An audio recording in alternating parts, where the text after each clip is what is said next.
الله نحمده ونستعينه ونستغفره ونؤمن به ونتوكل عليه ونعوذ بالله من شرور أنفسنا ومن سيئات أعمالنا من يهده الله فلا مضل له ومن يضلله فلا هادي له ونشهد أن لا إله إلا الله وحده لا شريك له ونشهد أن سيدنا وحبيبنا ومولانا محمدا عبده ورسوله صلى الله تعالى عليه وعلى آله وأصحابه وبارك وسلم تسليما كثيرا. أما بعد فأعوذ بالله من الشيطان الرجيم. أحسب الناس أن يتركوا أن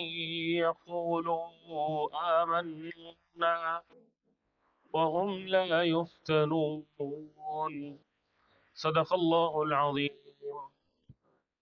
رب اشرح لي صدري ويسر لي أمري واحلل عقدة من لساني يفقه قولي.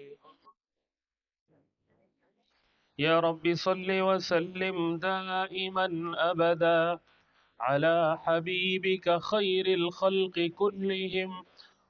هو الحبيب الذي ترجى شفاعته لكل هول من الأحوال مقتحم. میرے انتہائی معزز مکرم سامعین،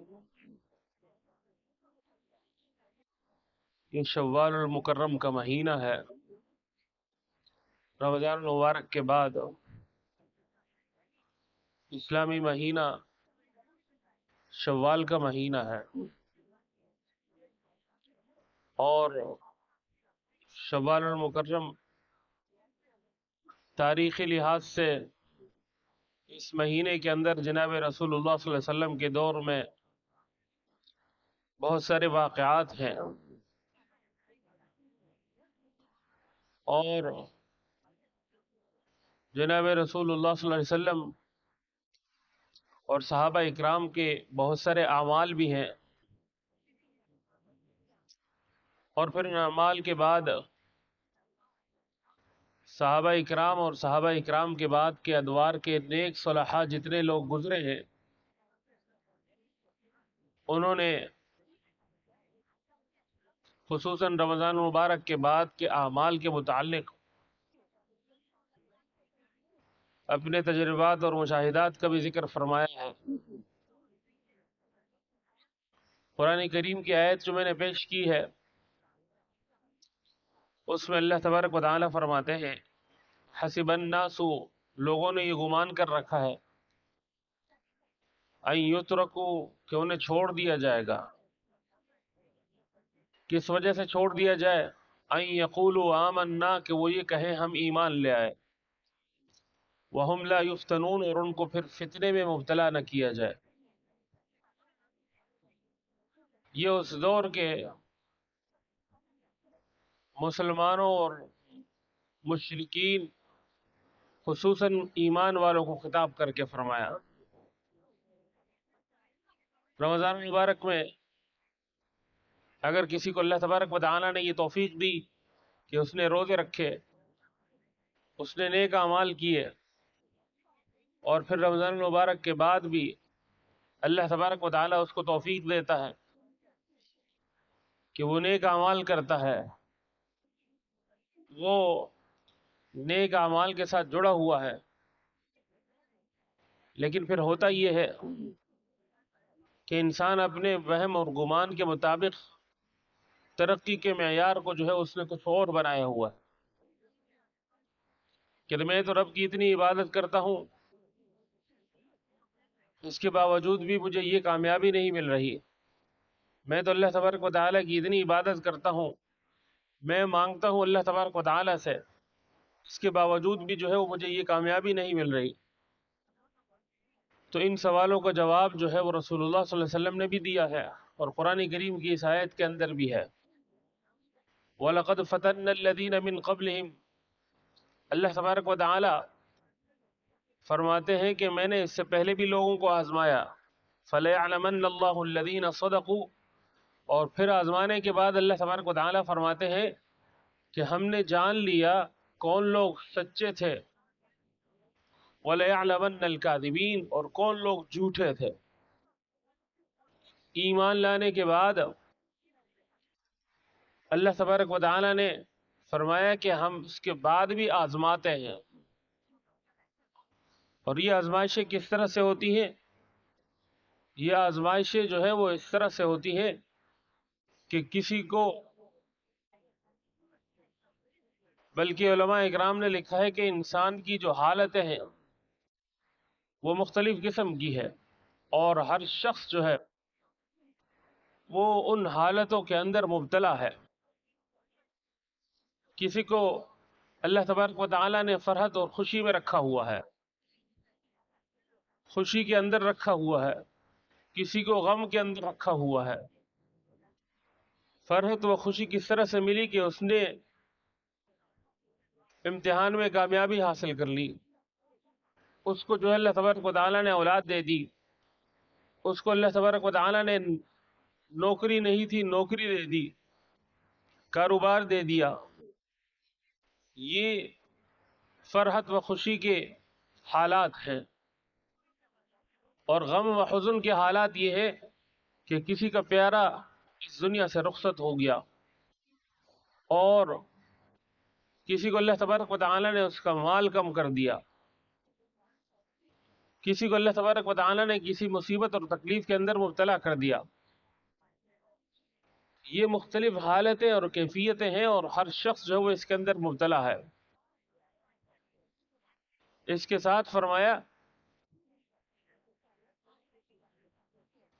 اولئک علیہم صلوات من ربہم ورحمہ، ہم مصیبت اور تکلیف کے ذریعے سے آزماتے ہیں۔ اس مصیبت اور تکلیف کے اندر اگر کوئی شخص ثابت قدم رہتا ہے، وہ ثابت قدم رہنے کے معنی یہ ہے کہ اللہ تبارک و تعالیٰ کا فیصلہ سمجھ کر اس کو قبول کر لیتا ہے،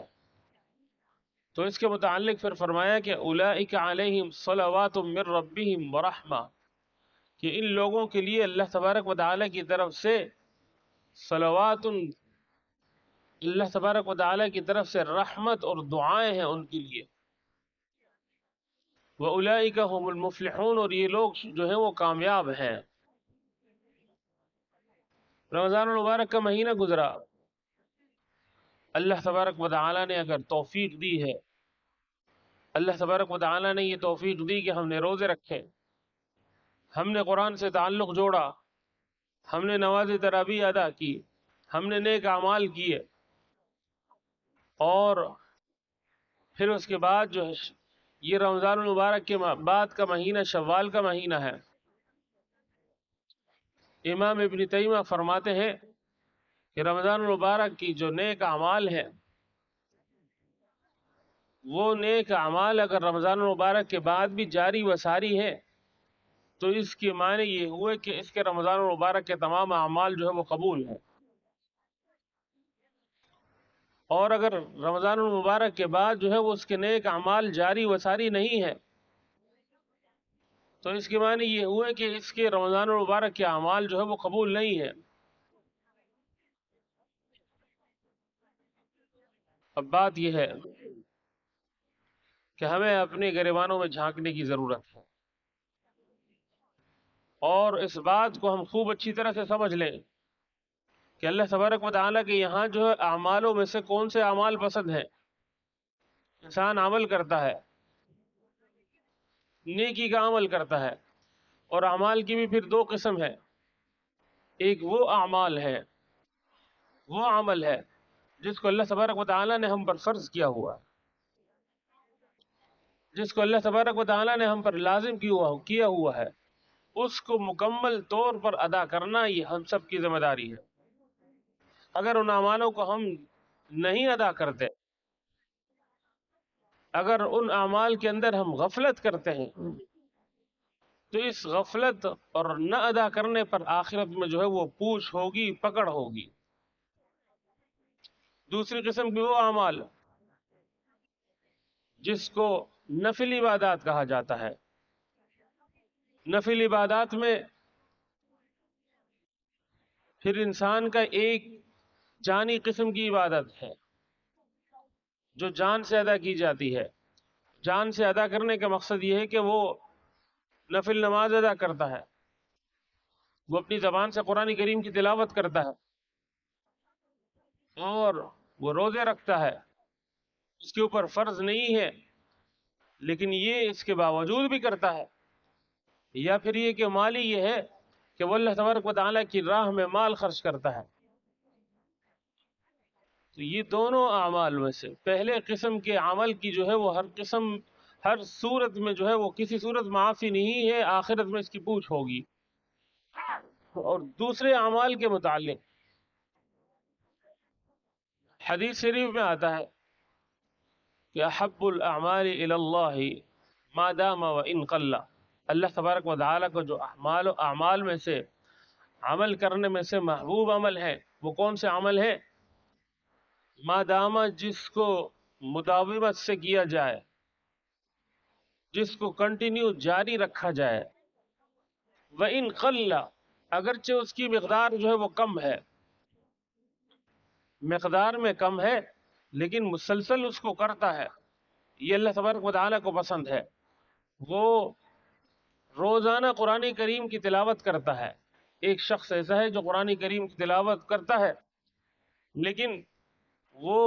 مہینے میں ایک دفعہ کھولتا ہے یا سال میں ایک دفعہ کھولتا ہے، اور اس میں وہ 2-4 پارے، 8-10 پارے پڑھ لیتا ہے، اور اس کے مقابلے میں دوسرا شخص ہے جو روزانہ کھولتا ہے،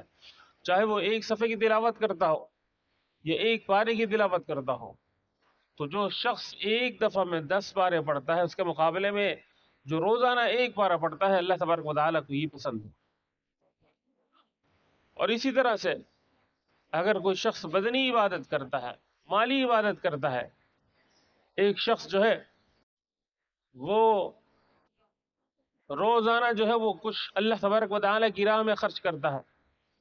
اور دوسرا شخص جو ہے وہ مہینوں کے اندر ایک مرتبہ جو ہے وہ کچھ خرچ کرتا ہے، تو اللہ تبارک و تعالیٰ کو اگرچہ اس کی مقدار زیادہ ہو، جو مہینوں میں اللہ کی راہ میں مال خرچ کرتا ہے وہ لاکھوں میں خرچ کرے، اور اس کے مقابلے میں ایک سا شخص جو روزانہ اللہ کی راہ میں خرچ کرتا ہے اس کی مقدار بہت کم ہے، یہ اللہ تبارک و تعالیٰ کو بہت زیادہ پسند ہے۔ احب الاعمال، اسی لیے فرمایا تو ہمیں اپنے اعمالوں کو درست کرنے کی ضرورت ہے۔ میں نے عرض کیا کہ اعمال کی 2 قسم ہے، ایک وہ اعمال ہیں جو اللہ تبارک و تعالیٰ کی طرف سے لازم و ملزوم ہے ہمارے لیے، جو فرض ہیں ہمارے اوپر، ان کی کسی صورت جو ہے وہ معافی نہیں ہے، وہ ہر صورت میں جو ہے ہمیں ادا کرنے ہیں، اگر وہ ادا نہیں کیے تو ان کے متعلق جو ہے وہ پوچھ ہوگی، چاہے وہ رمضان ہو یا غیر رمضان ہو۔ اور دوسرے وہ اعمال جن کو نفلی اعمال کہا جاتا ہے، وہ اللہ تبارک و تعالیٰ کے یہاں رمضان المبارک میں ہم نے نفلی اعمال کیے، اگر وہ ایک مہینے تک محدود رہے، اور دوسرا شخص جو ہے اس کے مقابلے میں وہ ہے جو کہ تھوڑی مقدار میں کرتا ہے اور پورے سال کرتا ہے، اللہ تبارک و تعالیٰ کو یہ بہت زیادہ پسند ہے۔ اور اگر ہم یہ چاہتے ہیں کہ ہماری زندگی جو ہے وہ راہ ہدایت والی ہو، اگر ہم یہ چاہتے ہیں کہ ہم اللہ تبارک و تعالیٰ کی اطاعت والی زندگی گزاریں، اللہ تبارک و تعالیٰ کی خوشنودی والی زندگی گزاریں، اگر ہم یہ چاہتے ہیں کہ ہم نیک صلحاء کے اندر شامل ہو جائیں، تو ہمیں ضرورت اس بات کی ہے کہ جو ہم پر اللہ تبارک و تعالیٰ نے اپنا پیغام نازل کیا ہے، اللہ تبارک و تعالیٰ نے جو قرآن کریم نازل کیا ہے، اس سے ہم کسی نہ کسی نسبت کا تعلق جو ہے وہ سال بھر قائم رکھیں، اور تعلق ہم کس طرح سے قائم رکھیں؟ قرآن کریم کی ایک آیت کو پڑھیں، قرآن کریم کی ایک آیت کو سمجھنے کی کوشش کریں، قرآن کریم کی ایک آیت پر ہم عمل کرنے کی کوشش کریں۔ یہ پیغام ہے، یہ اللہ تبارک و تعالیٰ نے ہمارے لیے نازل کیا ہے۔ ہم ایک آیت کو پڑھنے اور سمجھنے کی کوشش کریں گے تو اللہ تبارک و تعالیٰ اس ایک آیت کے سمجھنے کی جو ہماری تڑپ ہے، جو ہم آگے بڑھنے کی کوشش کر رہے ہیں، اس پر اللہ تبارک و تعالیٰ ہمارے ہاتھ کو تھام لیں گے، اور اس کے ذریعے سے جو اللہ کی خوشنودی والا راستہ ہے، جو اطاعت والا راستہ ہے، اس خوشنودی اور اس اطاعت والے راستے پر عمل کرنا ہمارے لیے آسان ہو جائے۔ یہ اس طرح سے میں نے ابتدا میں عرض کیا کہ اعمال کی دو قسم ہے، ایک وہ اعمال ہے جو ہم پر لازم ہے، ان کا سیکھنا، ان کا سمجھنا، ان پر عمل کرنا اتنا لازم ہے جس طرح سے ہم اپنے گھر والوں کے لیے باہر سے کما کر لا کر اور ان کو کھلانا، ان کو پہنانا فرض سمجھتے ہیں۔ اور دوسرے اعمال جو ہے وہ اللہ تبارک و تعالیٰ کو انہیں لازم اور فرض تو نہیں قرار دے دیے، لیکن وہ اعمال جو ہے انسان خود کرتا ہے، تو ان اعمال کے اندر مداومت اللہ تبارک و تعالیٰ کو بہت پسند ہے۔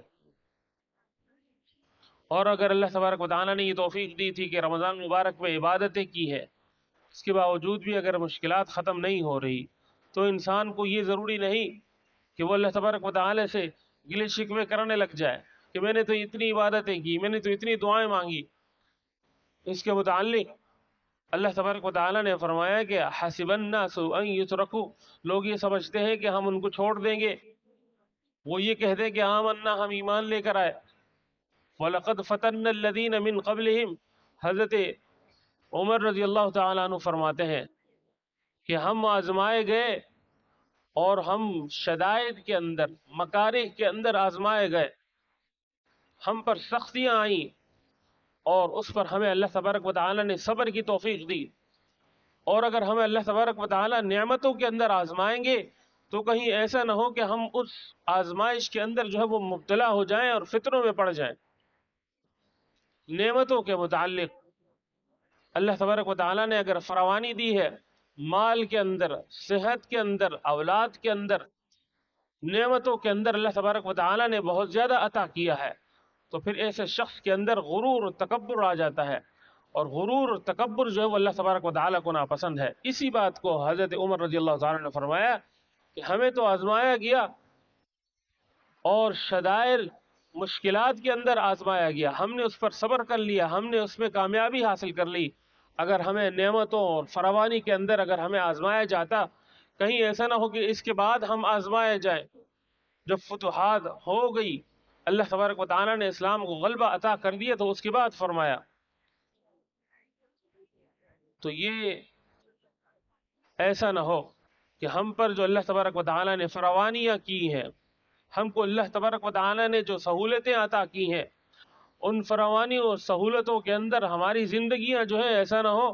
کہ ہم نافرمانی والی زندگی گزاریں، اور پھر نافرمانی والی زندگی جو ہے انسان کو محسوس تو یہ ہوتا ہے کہ میں درست ہوں، حالانکہ وہ شخص جو ہے وہ ہدایت کے راستے پر نہیں ہوتا، گمراہی کے راستے پر ہوتا ہے۔ اور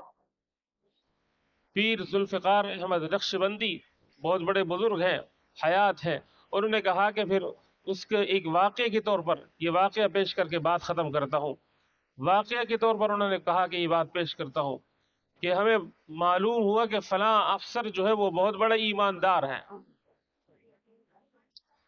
اس کے ماتحت جتنے لوگ ہیں وہ کہتے ہیں کہ وہ شخص بڑا صاحب ایمان ہے، ایماندار ہے۔ تو ہم نے معلومات لی ان کے متعلق،